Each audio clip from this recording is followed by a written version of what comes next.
A very, very good day to you. Hope you're having yourself an amazing, amazing day. This is the updates with me, Dimori. I'll be telling you about each and everything that was making the headlines in Africa, and especially in Kenya, with our main focus of the day being what next for Kenya now that we are where we are. And what next for Kenya is also a question that is almost similar to what next for Africa, because the problems that Kenya faces are the same problem that the whole of Africa faces. I was not here yesterday because Rongai was under fire. Whereas the studio is was under fire. We heard gunshots to up to until as late as 11. We had protest around the studio, and of course, the police responded in a way that they always respond. So today we are asking ourselves the question of what next for Kenya now that protesters have refused to take the bait that was given to them by the president, with him withdrawing the finance bill 2024 and today signing the appropriation bill. There's a new bill, there's signing the appropriation bill, which will see the government get a big budget cut, including a cut on the president's salary and appropriations, a cut on the deputy president's appropriation, and a cut in many other ministries, some of them vital. So what next after that? He thought that the people would buy this move where he was going to where he cut down his budget and he cut down budgets from various ministries and took away all the taxes. However, Kenyans have decided that they are not buying it and have actually released another plan with another 7 days of protests starting tomorrow. For the next 7 days, there are going to be other protests, with a vital part of the protest being the occupy the churches part. Why occupy the churches? Because the people are starting to realize that one of the biggest, weakest links we have is the church. Why is the church one of the weakest link? Because even if you look at today, the president met with the clergy with blood on his hands. Even with blood on his hands, he met the clergy, and of course, they asked Kenyans to be patient. By the clergy, I mean he met the pastors and the religious leaders, because that is where they always run to. Why do they always run to? Because the churches hold majority of our parents. They hold ransom majority of our parents, and they are always going to listen to what the pastor will say. And this is a strategy that politicians have always used, not just in Kenya but in Africa for the longest, where you can loot as much as you want as long as you're going to donate a certain amount to the churches, and you're going to help in construction of the new church and so many other things. So that was why today President Ruto met with the clergy, and they had a chat, and it looks like now the church is on his side. After it looked like the church was not on his side for some time, now they are back on his side. Apart from that, he went on to emphasize that he's open to dialogue with the protesting youth. The big problem being that the youths are leaderless. The fact that they are leaderless means that it's not possible for you to pinpoint at anyone that you want to meet. However, concerns have been raised. I myself have had concerns, especially on the protest after the finance bill. After the finance bill was uplifted, now the new chant, the new slogan has been Ruto must go. And I remember Kid asking me this yesterday, what next after Ruto goes? And I told him that means the deputy president takes power. And I was one of the people who was really against that, because with the deputy president taking power, then that means we'll have replaced one problem with the other, because he's also the same as his boss. So that is why the big question today is what next for Kenya now that the youth have decided that, in as much as at first it was about the finance bill, but right now it's a little bit too late for you. It's no longer about the finance bill. It's about the whole system. It's about the whole financial system. With the IMF, by the way, asking Ruto to ignore the protest. The IMF had actually projected that there might be strikes, there might be demos from the finance bill, because they knew the finance bill was oppressive, to say the least. They knew that, so they had actually projected that there were going to be strikes and demos. There are going to be demos all over the country, and they had told the government to ignore the demos. Why? Because they thought these are just normal demos and we are going to quell them. And then now that the demos are unquellable and the president has had to abandon the finance bill, now comes the question of what next. The IMF still insists that the economic reforms that they have imposed in Kenya are for the best of Kenya, yeah, funny, and that we still have to follow those economic reforms if we are going to have economic recovery from what they caused us to be in the situation that we are in. And so now that the president has done away with the Finance Bill 2024 that had additional taxes that were to raise additional funds that would have been sent to the IMF, which is responsible for the oppressive structures that we see in Africa. So what next now? One thing that you're going to notice very easily is that the narrative has changed. And I was just discussing this with Joby in the back room about how, if you look at it now, it looks like every media house in Kenya, in the world, is against President Ruto. The toning of the message is anti-Ruto. You can easily tell that it is anti-Ruto. And a big shout out to General Mosquito. You look at the toning of the CNN, you look at the toning in Al Jazeera, you look at the toning in Sky, you look at the toning in Citizen TV, you look at the toning in the Daily Monitor in Uganda. Everybody is throwing jabs at Ruto. Is it a coincidence? Then I quickly remember the quote that the IMF does not put out fire, it starts them. And I remember there is a fire going on in Kenya. Is the IMF really putting out the fire, or is it adding fuel to it? Why the sudden change of narrative? I saw the Al Jazeera run a whole episode on Ruto, on how he was involved in the 2007-2008 electoral post-election violence, on how he's an ex-ICC. He was in the ICC for some times, on how, the narrative, you can tell from the toning that now every legacy media, from the newspaper to the media, and I don't know what you think about this, General Mosquito, what could have led to the sudden change of toning in all the media houses, from the local media. I even saw Al Jazeera showing shootings live on air. It showed protesters getting shot live on air. CNN ran a whole day of live reporting on the protests in Kenya, especially the Ruto must go protests. Legacy media is owned by the same people that own the institutions that instill the problematic economic reforms in Africa. So why the sudden change of toning? Is this the case where Kid was telling me that once the bodies that run the world realize that you are unpopular, they do not side with you, they side with the revolution, because they never want to be on the unpopular side, they never want to be on the losing side. Whereas the legacy media been bantering and against the president ever since these protests began. So as I was telling you, today he met with the clergy, he met with the pastors, he explained to the pastors, and they are now on his side, even with blood on his hands.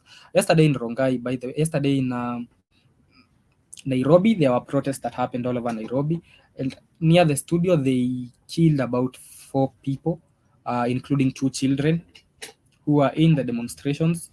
So the government has been on a killing spree. It doesn't matter how many people are going to die. It has decided that it's going to head that way. The president even released the military to the people, but funny enough, the military sided with the people yesterday. They actually escorted people back home. They never shot at anyone. They never beat anyone. They escorted people back home.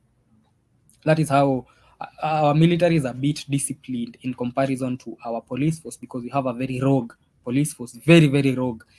It's like, I don't know what they are trained and how they are taught, but we have a very rogue police force. So the military did side with the people yesterday. They never attacked anyone. They never beat anyone. They never shot at anyone. They even escorted people back home. And somebody was saying, and I saw the tweet and I thought about it. Somebody was saying it's all fun and games releasing the military from the barracks until they refuse to go back. Somebody took a case to court barring the release of the military to the streets because it is illegal according to our constitution. The president can only do that in Chapter 9. The president can only do that with permission from the parliament had not seated when he released a gazette notice releasing the military to the streets with tankers. You would have thought that they were going to fight Al-Shabaab. They came out with tankers and military helicopters. So somebody was saying it's all fun and games for Ruto to release the military to the streets until they refuse to go back. And I thought about it, and I do agree with it. And somebody went to court. The Law Society of Kenya went to court trying to bar the release of the military to the streets because, according to the constitution, the military is only supposed to be released in the streets when the police can no longer contain a social unrest. Those are the specific wordings. Social unrest. Was there a social unrest? No, there was a peaceful demonstration. So somebody was trying to bar the same. But of course, the judiciary in Kenya is but under the executive. So in Kenya, we're supposed to have three arms: the executive, the legislature, and the judiciary. But they are all answerable to the same person. So they are all married. So of course, the judiciary did away with the case and allowed the military out in the streets. And they're going to be protests on Tuesday and Thursday. So that means the military will also be on the streets on Tuesday and Thursday. It is a fear factor, trying to instill fear on the people so that the people can be afraid of going out in the streets and trying to ask for what is theirs. What this has caused for African youth is undescribable, to say the least.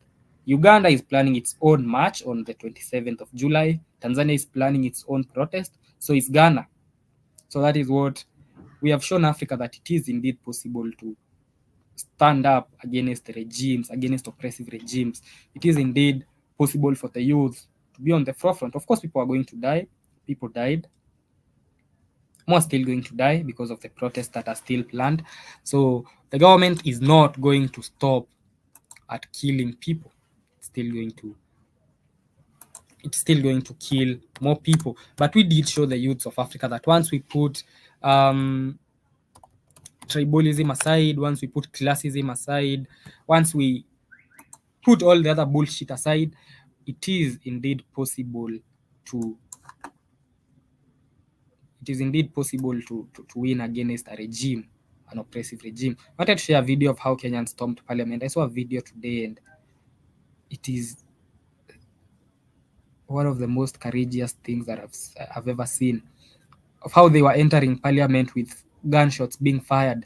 And so our question of the day, I'll share that video once I see it. Our question of the day was, what next for Kenya? Right now, the calls are on Ruto to resign.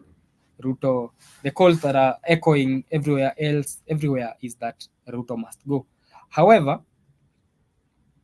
looking at our constitution, that is in chapter 9 of our constitution, if Ruto was to resign today, if he was to resign, that does not constitute a by-election. It does not substitute a re-election. That is a new election.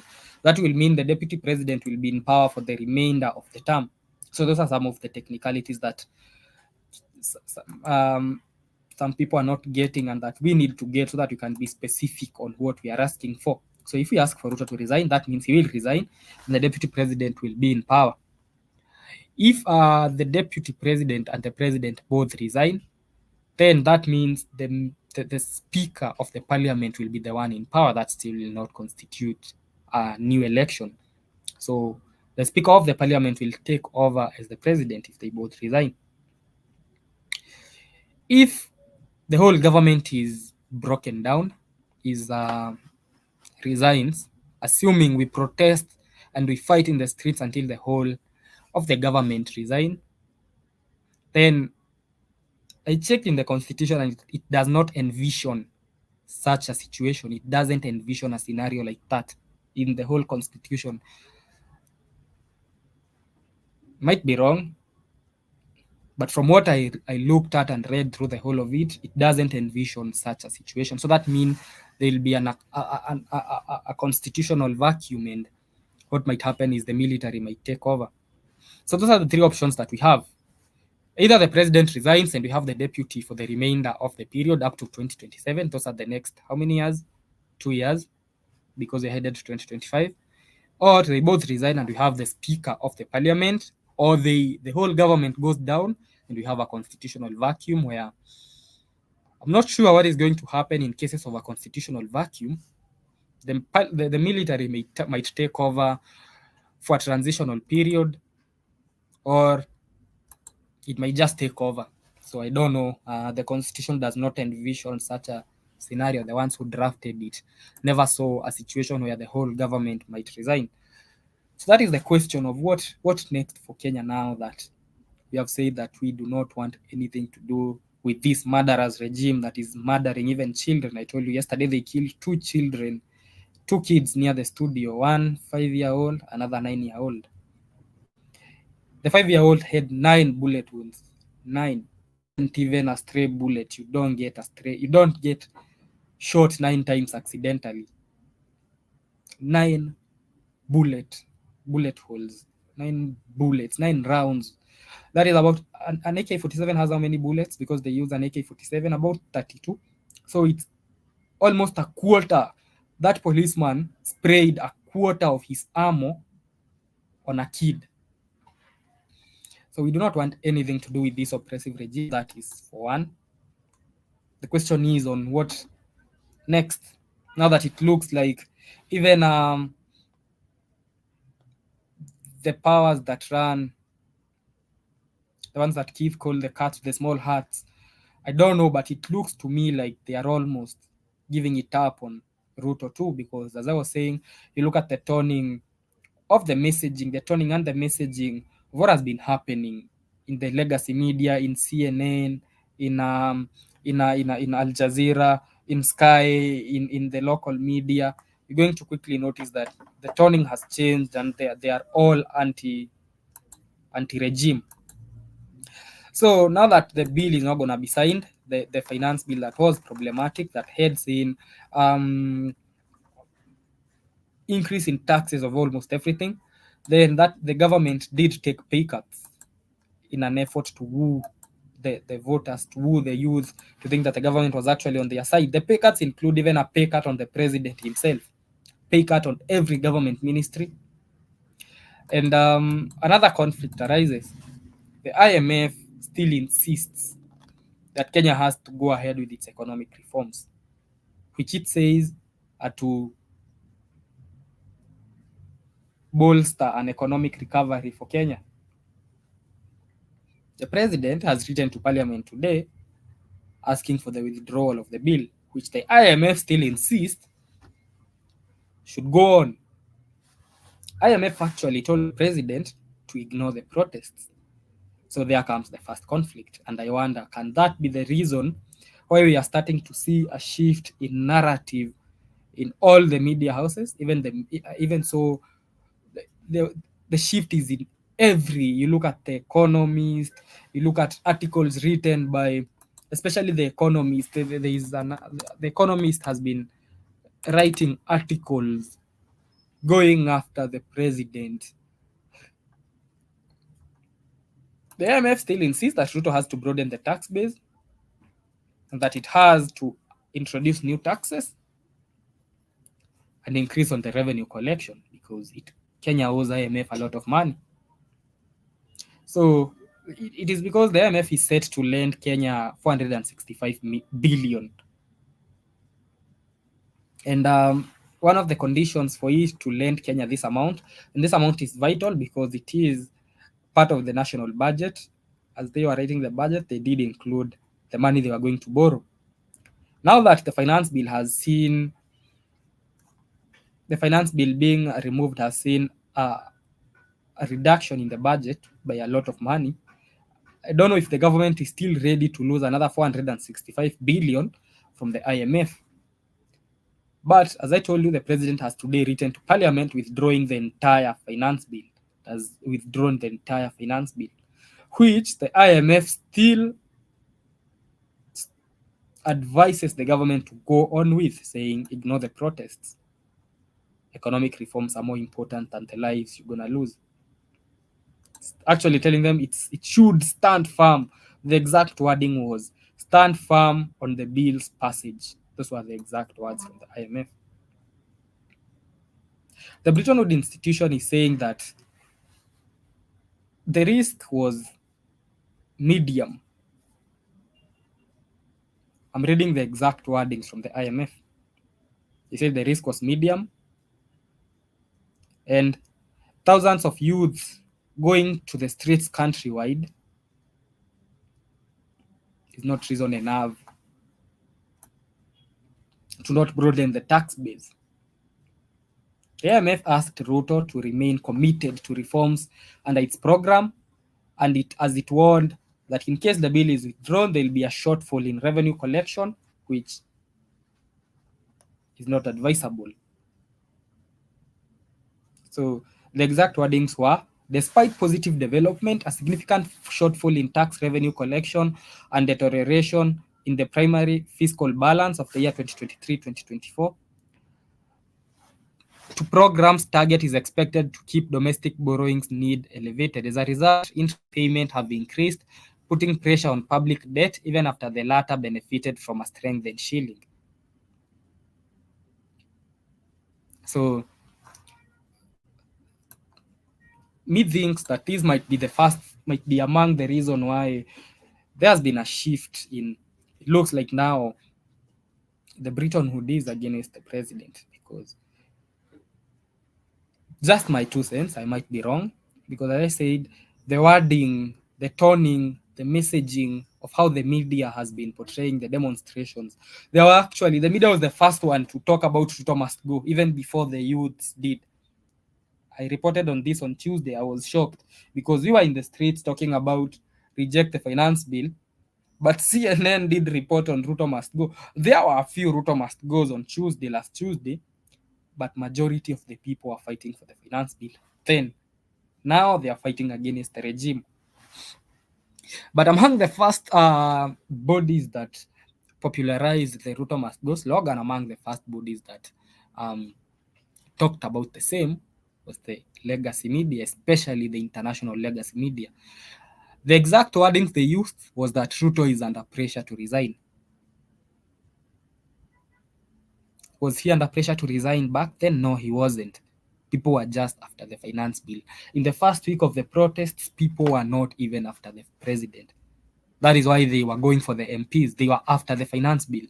But the media said that they were after Ruto was under pressure to resign. The Prime Cabinet Secretary did say also, in the Prime Minister of Kenya, that is the Prime CS, also said that anywhere in the world, a president having his budget rejected is a vote of no confidence. And there is no coming back from that. Not my words, the words of the Prime Cabinet Secretary. And what happens when the entities that put you in power no longer have confidence in you and realize that you cannot even push simple bills and agendas? You cannot even push the agenda anymore. You've lost popularity. And in the words of the deputy president in the press yesterday, he asked, how is a government that was so popular a few months ago the most hated government in Kenya right now? He wasn't lying. I can't name a person who is still supporting this government. Everybody is, but against it. So what happens when the Bretton Woods and the cats with the small hats realize that you're no longer popular? You can no longer drive initiatives. You can no longer drive the agenda. They can no longer trust you because your people don't. And the problem with Ruto is simple. He's not even the first president in Kenya who has not done anything. We have had presidents who never did anything really. Kibaki, well, he tried. But the problem with the current president is that he lies, and he lies too much. And when you lie to people today, tomorrow, next week, eventually people are going to know you are a liar and they're not going to trust you anymore. And so that is what has been happening. He lies consistently, unprovoked. He'll just wake up and lie, and that has taken away the trust. And it's a dangerous thing when people can no longer take whatever you say. Even now, when he said he has withdrawn the bill, people do not believe he has. I personally will not believe until I see a confirmation in the Gazette. Because a man who's capable of lying is capable of doing anything. So, I don't know what you think. Might it be that the government, that the cats with the small hats have realized that he can no longer drive the agenda? It was just my two cents. So that was our main question on what next. Kenyan demonstrators have vowed to continue with protest. against the controversial tax hikes which were done with. So now it's not even about the taxes, it's about the whole system. They want the whole system brought down. They want accountability. They want leaders they can trust, because the current one cannot be trusted. And in other news, apart from Kenya, as we come to the end, in Niger is considering rerouting its oil through Chad because it's apparently not working in Benin. Benin and Niger have been having that border row for the last months, where Niger wants to use the Benin route to pack its oil, but Benin has not been having it. It's saying that you're treating us as enemies, and therefore, if you treat us as enemies, then why do you still want to use our land to export your oil? And so Niger is considering using now the Chad route because the Benin one is no longer working. What is happening is there's a China-backed pipeline that was supposed to make Niger an oil exporting country. Niger has a lot of oil but cannot export the oil because it's landlocked. You need to load the oils into ships, into vessels, so that they can be taken to wherever you want to export them from. So Niger, despite being very oil rich, cannot export the oil. And therefore, that is why it built an 1,930 kilometer, a 1,200-mile pipeline that runs from Niger through Benin to it runs from an oil field called the Agadem oil field to the port of Cotonou in Benin. However, Benin has refused Niger permission to load its oil. That is why Niger has now decided we will have to reroute. We have to create another oil route through Chad because we can't be producing this much oil and not benefiting from it. In Niger still, 21 Nigerian soldiers were killed by an ambush by a terrorist group. So there has been a terrorism resurgency. I can't say with certainty, but if you look at the news over the last couple of weeks and days, the attacks, especially in Niger and to the Nigerian soldiers, have been on the beat of a rise, and 21 of them were killed on Monday by near the border with Burkina Faso. They were killed by terrorist groups. It looks like they're still terrorist groups that are operating in those countries. They did not specify which group was behind the attack, but Niger is still struggling to deal with several armed groups, which is to be expected with the strides that Niger and Burkina Faso have been making. Of course, those sponsored chaos are going to happen in an effort to take Niger back to what they envision Africa to be.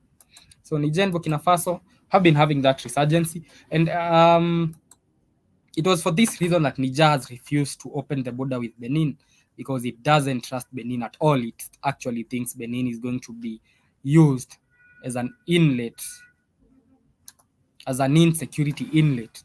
It has even forgone a 400 million deal with China. It had a 400 million USD deal with China that I was just talking about. It